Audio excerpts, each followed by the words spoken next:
Women's Game of the Week, the Valley on ESPN, coming up on Thursday from Terre Haute, Indiana, as the Beacons from Valparaiso get set to take on the Indiana State Sycamores. Laura Leonard and yours truly will have the telecast for you.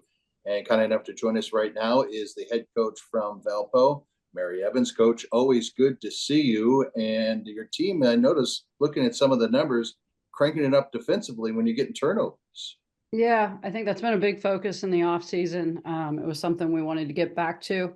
And I think we've done a pretty good job of that all year long, pressure in the basketball and playing within our defensive system to turn people over. Well, Coach, you've kind of been hit with the injury bug early and then about mid-season. Sanaya Jackson out early and Raven Ray Redmond out here mid-season.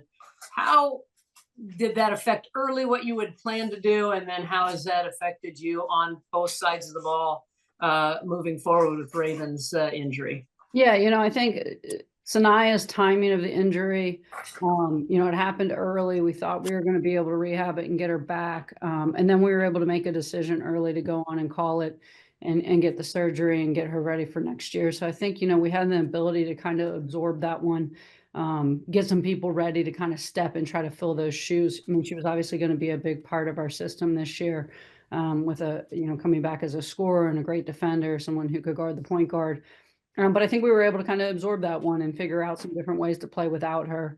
Ray has spent the whole entire offseason just really working hard with the coaches, getting an understanding. She's not a true point guard coming out of high school. She's more of a defensive specialist. And I think she did a really good job getting herself ready to step into that role and was having a great year for us, both offensively and defensively. And, she's a kid that gets a lot of 50-50 balls. She makes up for a lot of other people's mistakes. And so, with her going down, at the timing of it going right into conference, we were fortunate. Moore's really stepped up into that position. Fiona Conley's been playing better of late.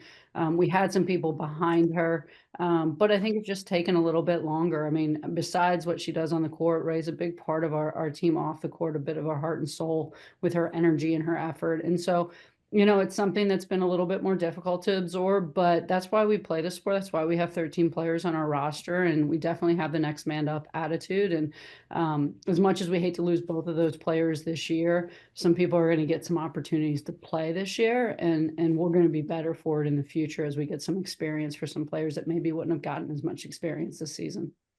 Well, a couple of players that played for you a fair amount last year, but are really producing, Layla Gold and sister Nevaeh Jackson. Just talk about how their games have grown from last season to this season and how they're really helping out the team. Yeah, Nevaeh, I think when her sister and her on the floor, she was a little bit more of a shooter for us, a facilitator, a passer. And I think she's really stepped up her scoring game. And I think she's stepped up defensively. She's had some really good rebounding games for us. She's played with a little bit different purpose, I think, this year with Sanaya going out. Like, I think her intentionality and her drive to want to play for her sister has been there. And she's playing really, really hard. So I've been really impressed with her. I'm hoping as we get Sanaya back into the mix, she'll continue to play the game that she's kind of developed this year. And Layla, I think, of those 5 freshmen that came in, our rising sophomores this year, statistically and looking at her high school career, she was probably the most talented player. And I thought last year she did a nice job of stepping in and being kind of that glue kid, that role kid that came in and just did her job and let other people kind of maybe shine a little bit brighter. And I really tried to challenge her to be more aggressive this year and to use that talent and that ability she has on both sides of the basketball. And she has, and she's a kid that's playing. She's a little beat up too, and she's playing through some things. And I'm really proud of her for doing that. She cares a lot about her teammates. She cares a lot about our staff, and she doesn't want to walk away from them when she can still play. And so she's pushing through a lot of things, and I'm going to continue to challenge her to be more aggressive because she's one heck of a player. And I look forward to watching her continue to develop this year and throughout her career. So last weekend, Leah hits a milestone, number 2 all time in rebounding. Yeah. Tell us what she not only means to your squad this year, but what she's done throughout her entire career working with you. Yeah, Leah was a kid who came in with a tremendous chip on her shoulder. She wasn't the most highly recruited player out of high school. She committed very early to us. And she's just a worker, like she just loves the game of basketball. She's passionate about it. She came in her first few years here, maybe didn't get the success or the playing time that she wanted, and had to play behind, some of those older kids, some of those COVID kids that got to stick around for 5-6 years.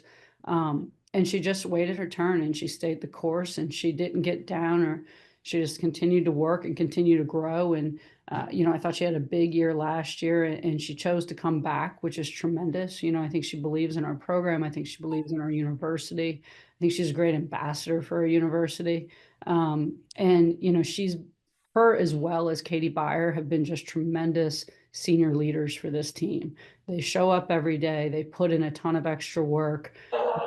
They're great mentors for our younger players. And I tell them every day, no matter what happens this year, you have put this program back in the right direction, because you've been a great role model for these young kids. You showed them what senior leadership should look like.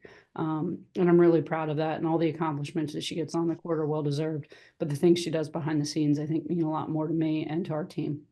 Well, Coach, looking forward to seeing her. Looking forward to seeing you coming up again Thursday. The Beacons taking on the Sycamores from Terre Haute, Indiana. It's our women's game of the week, the Valley on ESPN. Again, our coverage starts at 7 Eastern, 6 Central Time.